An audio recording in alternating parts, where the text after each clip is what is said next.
የፕሮግራሙ አዘጋጅ ማስረሻ ማሞና የቴክኒክ ባለሙያው ዳግም ተስፋዬ አብረናችሁ ነን።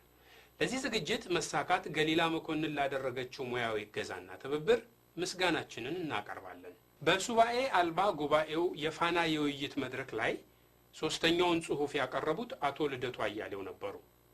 በኢትዮጵያ የተቃውሞ ፖለቲካ መንደር ብዙዎች ስለ አቶ ልደቱ የመስማትም ሆነ የማውራት ፍላጎት የላቸውም። ብዙዎች የመስማትም ሆነ የማውራት ፍላጎትና መሻት ባይኖራቸውም አቶ ልደቱ በየጊዜው እየተከሰቱ በተቃዋሚ ቁስል ላይ እንጨት መስደዳቸውን አላቆሙም። በዚህ የውይይት መድረክ ላይ አቶ ልደቱ ስለ ገዢው ፓርቲ ጥንካሬ ሲያወሩ ስሜታቸው ብቻ ሳይሆን ደማቸው ጭምር ግሎ ነበር። ለእርሳቸው የገዢው ፓርቲ የግራ ፖለቲካ አራማጅነትና ሽምቅ ተዋጊነት የጥንካሬ መገለጫዎች ናቸው። አቶ ልደቱ የኢህአዴግ አመራር አባላት እንኳን አፋቸውን ሞልተው ሊናገሩ የማይችሉትን ሙገሳ ሲያዘንቡ ተስተውለዋል። ከቀኝ ጎናቸው በተቀመጡት አቶ በረከትና ከፊተኛው ረድፍ ላይ በተደረደሩት የህዋት ቁንጮ ባለስልጣናት ላይ ሙገሳቸውን ያርከፈከፉት እንዲህ በማለት ነበር። የገዢው ፓርቲ ጥንካሬዎች ላይ ስንነሳ የግራ ፖለቲካ አራማጅ ባክግራውንድ ነበረው፣ ሽምቅ ተዋጊ ነበረ። ከዚህ የሚመነጩ ጠንካራ ጎኖች ነበሩት። እነዚህ ጥንካሬዎቹ በአብዛኛው ከድርጅታዊ ጥንካሬና ከዲሲፕሊን ጋር የተያያዙ ናቸው። ለኢህአዴግ ለአብዛኛዎቹ አመራሮች ፖለቲካዊ ሙሉ ጊዜ ስራ ነው። ይሄ ጥንካሬ ነው። አስተሳሰባቸውን ወደ ህዝብ የማስረጽ ትጋታቸው ትልቅ ጥንካሬ ነው። ህዝብን በዙሪያቸው የማደራጀት የማሰባሰብ ትጋታቸው ትልቅ ጥንካሬ ነው። ዓላማን በግልጽ ተንትኖ በማስቀመጥ ረገድ ትልቅ ጥንካሬ አላቸው። ውስጣዊ ዲሞክራሲ አላቸው። በፓርቲያቸው ውስጥ ራሳቸውን የመገምገም ባህል አላቸው።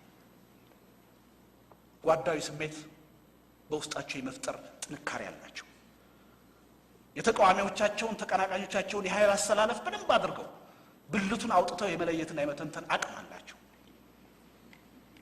ለቆሙለት ዓላማ የጊዜ የጉልበት የገንዘብ ብቻ አይደለም፣ የህይወት ጭምር መስዋዕትነት የመክፈል ቁርጠኝነት አላቸው። በአገር ደረጃ ስናየው አስደናቂ የሆነ የልማት እድገት አምጥተዋል። ጠንካራ ጎን ነው ከነጉድለቶቹ። አገሪቱን ከውጭ ጥቃት በተለይም ከሽብርተኝነት በመከላከል ረገድ የሚያስደምም ብቃት አሳይተዋል። በዚህ ብቃታቸው ነው ይቀናል። የአቶ ልደቱ በቅናት ማበድና መንጨርጨር ብዙዎችን አስገርሟል። በተለይ ለቆሙለት ዓላማ የኢትዮጵያውያንን ጊዜ፣ ገንዘብ፣ ጉልበትና ህይወት ያለ ርህራሄ የሚነጥቁትንና የሚቀጥፉትን የህወሓት ኢህአዴግ አምባገነኖች የህይወት ጭምር መስዋዕትነት የመክፈል ቁርጠኝነት ያላቸው ብለው ሳያደናቅፋቸው መናገር መቻላቸው ድፍረታቸው ፍለፊት አገጦ መውጣቱን ያሳየ ነው።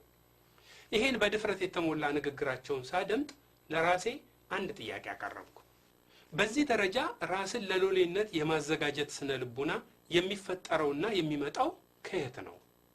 የጭቆናና የአፈና ሰለባ የሆኑ ኢትዮጵያውያን የሚፈልጉት ለሚገድላቸውና ለሚያፈናቸው መንግስት የውዳሴ ዘፈን የሚያዜም አይደለም።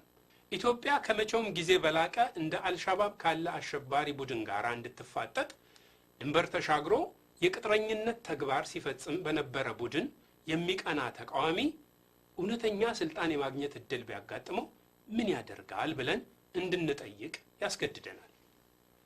በነገራችን ላይ እንደ አውሮፓውያን አቆጣጠር በ2006 አቶ መለስ ወደ ሶማሊያ እዘምታለሁ ብለው በፓርላማ የጦርነት አዋጅ ከመጎሰማቸው በፊት እስር ቤት የነበሩትን የቅንጅት አመራሮች እንድትፈቱ ከፈለጋችሁ አልሸባብንና የኢትዮጵያ አማጺ ኃይሎችን አውግዙ የሚል መደራደሪያ ያቀርባሉ።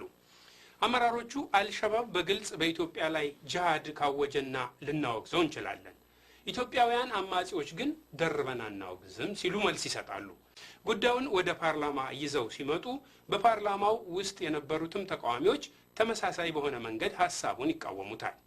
አቶ ልደቱና ፓርቲያቸው ግን ከአቶ መለስ ጎን በመሰለፍ የምዕራብ አገራት የጸረ ሽብር ፖሊሲ ቅጥረኛና ተላላኪነታቸውን በመደገፍ እጃቸውን እያውለበለቡ ወደ ሶማሊያ ወታደር እንዲላክ ይተባበሯቸዋል። እናም አቶ ልደቱ ላለፉት 10 ዓመታት ስንት ወታደር እንደሞተ፣ ስንት ቁስለኛ እንደሆነ ለኢትዮጵያ ሕዝብ በግልጽ ሪፖርት የማይቀርብበት ተልእኮ አስደምሞ ያስቀናቸዋል። ሌላኛው የአቶ ልደቱ ምስክርነት የኢህአዴግ ውስጣዊ ዲሞክራሲ ያለው ድርጅት ነው የሚለው ነው። ስለ ገዢው ፓርቲ ውስጣዊ ዲሞክራሲያዊነት ለመናገር የፓርቲ አባል መሆን እንደ ዋነኛ መስፈርት ሊወሰድ እንደሚችል ማንኛችንም የሚጠፋን አይመስለኝም። እርግጥ ነው አቶ ልደቱ የተመዘገብኩ አባል ነኝ ብለው ፊት ለፊት እንደማይነግሩን እናውቃለን። ነገር ግን አንድ ነገር እንጠይቅ። የረጅም ጊዜ ውስጠ ዲሞክራሲ አዳብሯል ብለው ምስክርነት የሰጡለት ፓርቲ በአደባባይ የዜጎችን ህይወት ለማጥፋት ርህራሄ አልባ የሆነው ለምንድን ነው? ላለፉት ሩብ ምዕት ዓመታት ከውስጥ ወደ ውጪ መውጣት ያልቻለውስ ምን አይነት አዚምና ጋኒን የተጠናወተው ዲሞክራሲ ቢሆን ነው? አቶ ልደቱ አጠራጣሪና አወዛጋቢ ማንነት እንዳላቸው ብዙዎች ይገነዘባሉ። ይሁንና ከመቼውም ጊዜ በላይ እንደዚህ መድረክ እውነተኛ ማንነታቸውን ግልጥልጥ አድርጎ ያሳየ መድረክ ያለ አይመስለኝም። በአጭሩ የተቃዋሚ ለምዳቸውን ሽርክት አድርገው በግላጭ የታዩበት ነው ማለት ይቻላል። አንድ ሰው የጥንካሬ መገለጫዎች ብሎ የተሟገተባቸውን ነጥቦች መልሶ የድክመትም መገለጫዎች ናቸው ብሎ እንዴት ሊያቀርብ ይችላል? መንታ ምላስ ከሌለው በስተቀር